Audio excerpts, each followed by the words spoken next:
चाचा, क्या लगता है उत्तर प्रदेश में अभी इंडिया गठबंधन हुआ है, मोदी जी कहते हैं इंडिया गठबंधन नहीं है, घमंडिया गठबंधन है, ठग बंधन है, तमाम प्रकार की इन भाषाओं का प्रयोग किया जा रहा है, क्या लगता है?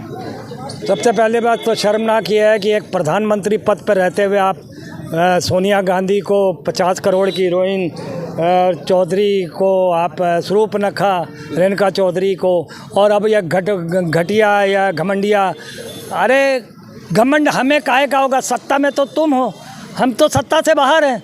घमंड तो तुम्हें है जिसके नशे में तुम चूर हो और अनाप शनाप बकते हो, तो उससे हमें कोई फ़र्क नहीं पड़ता। अब रही बात गठबंधन की बात रही, गठबंधन में थोड़ा सा मैं असमंजस में स्थिति में हूँ कि ये गठबंधन थोड़ा सा सीटों के आधार पर कम पे हुआ है, मगर ठीक है। इसको कांग्रेस को कम सीटें मिली हैं आप कहना चाह रहे हैं? नहीं, कारण है उसका। कांग्रेस को दरअसल अखिलेश यादव जी की पार्टी सपा ने हमें छत्तीसगढ़, राजस्थान और मध्य प्रदेश में बुरी तरीके से जो हराने का काम किया है, मुझे लगता है कि इनके साथ हमें गठबंधन करना ही नहीं चाहिए था। मगर अगर किया है तो कहीं ना कहीं इनको नीचे रखना चाहिए था, आपको नीचे नहीं आना चाहिए था। मगर चलिए, देश हित में मैं ये सोचता हूँ ये कुर्बानी कांग्रेस जैसे ही लोग कर सकते हैं, और किसी का जिगरा नहीं है जो देश हित में सोच के उतना ये फैसला किया है। नहीं तो जिस तरीके से हम लोगों के साथ दगा किया था इन 3 राज्यों में, हमें नहीं लगता था कि इतने में हमको समझौता करना चाहिए था। और कोई सवाल है? क्या लगता है 2024 में प्रधानमंत्री नरेंद्र मोदी का मुकाबला राहुल गांधी कर पाएंगे? नरेंद्र मोदी कौन है भैया, बताओ? मुकाबला क्या? हम यहाँ कुश्ती लड़ने? तो कहते हैं एक अकेला सब पर भारी। नहीं, हम यहाँ कुश्ती थोड़ी लड़ने आए हैं। मुकाबला किस चीज़ का कह रहे हो? मुकाबला तो जनता के बीच और सरकार के बीच होगा ना। जनता किसको चुनती है? मुकाबला जनता और पार्टियों के बीच होता है। हमारा मोदी से मुकाबला नहीं है। हम कुश्ती लड़ने नहीं चले हैं, हम लोकतांत्रिक व्यवस्था में चुनाव लड़ने चले हैं, और चुनाव के नतीजे 2024 में आपके सामने आएंगे। और जब गठबंधन की सरकार जीत के देश के पटल पर आएगी, तब देश को पता चलेगा कि घमंडिया कौन है और कौन क्या है, और ये गठबंधन नहीं है, ठगबंधन है। अभी तो आचार संहिता लगने दीजिए, पिक्चर अभी बाकी है, बहुत कुछ खुलासा होगा, बहुत कुछ आगे आएगा, जो आप समय समय पर कुछ दिन बाद देखते रहेंगे। और आप देखिएगा गठबंधन एक मजबूती से लड़ेगा, और बिल्कुल निश्चित रूप से देश में नरेंद्र मोदी की सरकार को बुरी तरीके से हिलाने का काम, उसको पस्त करने का काम करेगा। चलिए, क्या लगता है भाई साहब, उत्तर प्रदेश में कितनी सीटें समाजवादी पार्टी जो इंडिया अलायंस बना है, कितनी सीटें जीतने जा रही है? 80 की 75 सीटें। 75 सीटें? 75 सीटें हमारे राहुल भाई और माननीय अखिलेश यादव जी ये लाएंगे गठबंधन के साथ में। और जो राहुल गांधी मेहनत हमारे कर रहे हैं, अभी बताइए घंटा घर पे आए हुए थे, इनके में ना कोई सुरक्षा है। अभी यही बीजेपी वालों का कोई भी वो होता कार्यक्रम तो इतनी AIG DIG सब खड़े होते। बताइए ये कोई वो विशेष बात है? कितनी गलत बात है कि अगर इतना बड़ा भी मुख्यमंत्री होता अपना, तो उनके लिए भी कोई सिक्योरिटी होनी चाहिए, हैं, पुलिस वाले होना चाहिए। भैया बताइए, घंटा घर पे इतनी जाम लगी हुई थी, तब भी देखो पुलिस वाले भी चले, उसमें पुलिस वाले थे ही नहीं, और विजय राहुल गांधी अखिलेश वो कर रहे थे। और माननीय जी अखिलेश यादव जी जो काम करे हुए हैं, और हमारे धरतीपुत्र मुलायम सिंह जी, वही हमारे अखिलेश यादव जी काम कर रहे हैं, जनता से मिल रहे हैं, बराबर जनता का सहयोग मिल रहा है उनको। और आने वाले समय पे में 75। चलिए, क्या लगता है चाचा, उत्तर प्रदेश में अभी इंडिया अलायंस क्लियर हो गया, क्या लगता है एनडीए के सामने बड़ी चुनौती है? कोई चुनौती नहीं है, इसका कोई चुनौती है ही नहीं है जो है। और एक चीज़ आप ये सोचिए कि एक राष्ट्रीय पार्टी 17 सीट पे लड़ रही है, उत्तर प्रदेश में सबसे बड़ा राज्य है, और यहाँ से मान के चलिए कि हर आदमी मतलब जो प्रधानमंत्री की कुर्सी का जो रास्ता जाता है वो उत्तर प्रदेश से ही जाता है, इससे बड़ा राज्य कोई नहीं है जो है।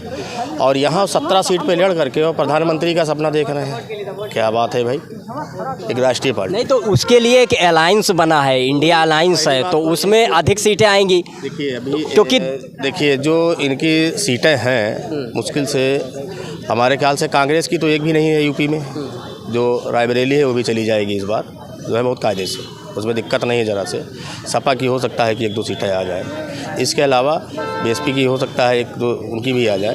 बाकी ये मान के चलिए कि 75 की 75 सीटें ये भारतीय जनता पार्टी ले जाएगी।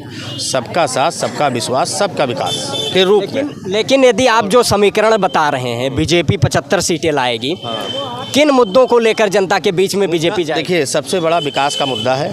और आप जैसे जो विकास इन्होंने किया है, और विकास के ही मुद्दे पे सबसे बड़ा विकास के मुद्दे पर ही तो बीजेपी जवाब नहीं दे पा रही है। विकास को कोई चार विकास गिना दीजिए, बीजेपी कौन कौन से अच्छे?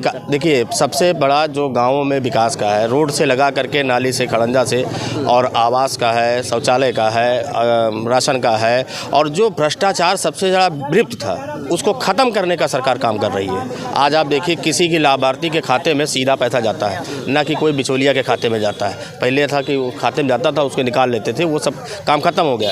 अगर आप कोटेदार राशन नहीं दे रहा है तो जब तक आप अंगूठा नहीं लगाएंगे आपका राशन नहीं होगा। जो घटतौली थी उसके लिए भी सरकार ने पास्को मशीन लगा दिया है कि आप जाइए, कई किलो आपका है उतना आपको गल्ला मिलेगा उसमें। ये नहीं है कि आपका गल्ला कम होगा जो है। और विकास के ऊपर जैसे देखिए,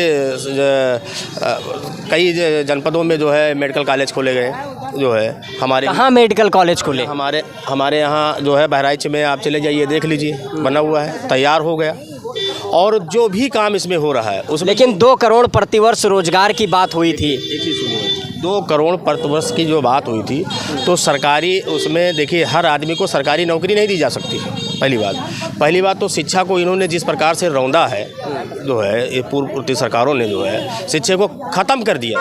शिक्षा को जो है वो उस पद्धति को लागू करने के लिए सरकार जो है तमाम प्रकार के प्रयास हो रहे हैं। गाँव में उत्थान के लिए महिला स्वयं सहायता समूह के द्वारा महिलाओं को जोड़ा जा रहा है, उनको आत्मनिर्भर बनाने का। शिक्षा का व्यवसायीकरण तो बीजेपी के सरकार में जितनी तेजी से हुआ है, विश्वविद्यालयों में जिस तरीके से सेल्फ फाइनेंस की सीटें बढ़ी हैं, रेगुलर की सीटें घटी हैं, तो कहीं ना कहीं शिक्षा महंगी की गई है इस सरकार में।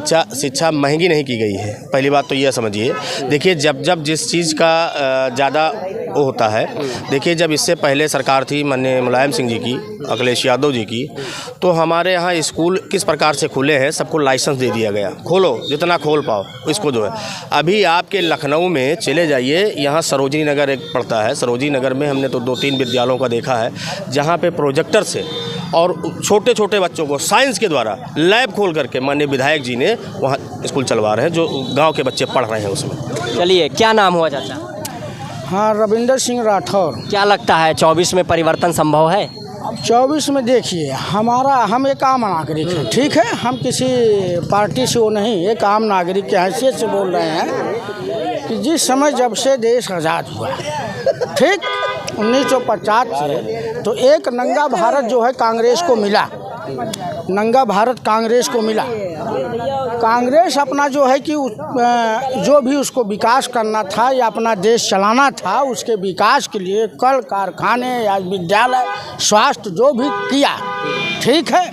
हम किसी पार्टी और किसी उससे वो नहीं करते हैं, हम यही कहते हैं कि ठीक है, हमारे देश का विकास कैसे होगा। लेकिन कांग्रेस ने यदि विकास किया तो सत्ता से क्यों बाहर हो गई? हम कांग्रेस के विकास की बात नहीं, ठीक है, विकास किया जो भी आज इस समय है, तो यह इस पर क्यों नहीं बहस होती कि आखिर देश कहाँ था और इस समय किस जो है सूचकांक पर है और विकास कैसे होगा। विकास की बात करें, कितने तो पूरी दुनिया में मोदी जी का डंका बज रहा है। किस बात का डंका बज रहा है? जिस तरीके से लगातार कह रहे हैं सबका साथ, सबका विकास, सबका विश्वास।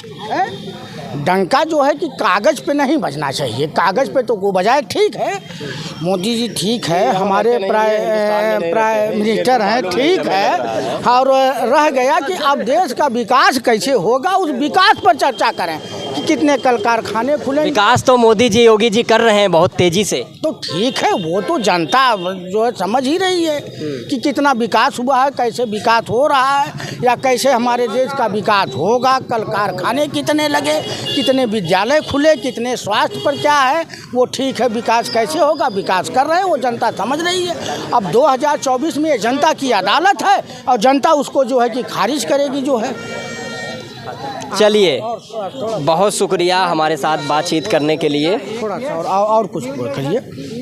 और रह गया सवाल जो है कि सरकार कोई भी हो, बीजेपी को हो, मोदी जो है, मैं स्वागत कांग्रेस की हो मैं स्वागत करता हूँ। बस तो मेन चीज़ ये बताइए सीटें कितनी आएंगी इंडिया अलायंस की उत्तर प्रदेश में? ये सीटें उत्तर प्रदेश में ठीक है, सीटें सारी सीटें उन्हीं की आ जाए, मुंह से बोलना है कुछ नहीं, परिवर्तन होगा कि नहीं होगा? परिवर्तन तो होना है, 24 में परिवर्तन हो जाएगा। बिल्कुल होना है। चलिए, बहुत शुक्रिया हमारे साथ बातचीत करने के लिए। मैं लखनऊ के जनपद मार्केट में था। जो इंडिया अलायंस बना है उत्तर प्रदेश में, वो लगातार जिस तरीके से इस पर लोगों की क्या राय है इस विषय पर हमने जानने की कोशिश की। इस विषय पर आप सभी लोगों की क्या प्रतिक्रिया है, आप अपनी प्रतिक्रिया कमेंट बॉक्स के माध्यम से अवश्य दें। अक्षय की रिपोर्ट, कैमरे के पीछे शैलेंद्र हैं।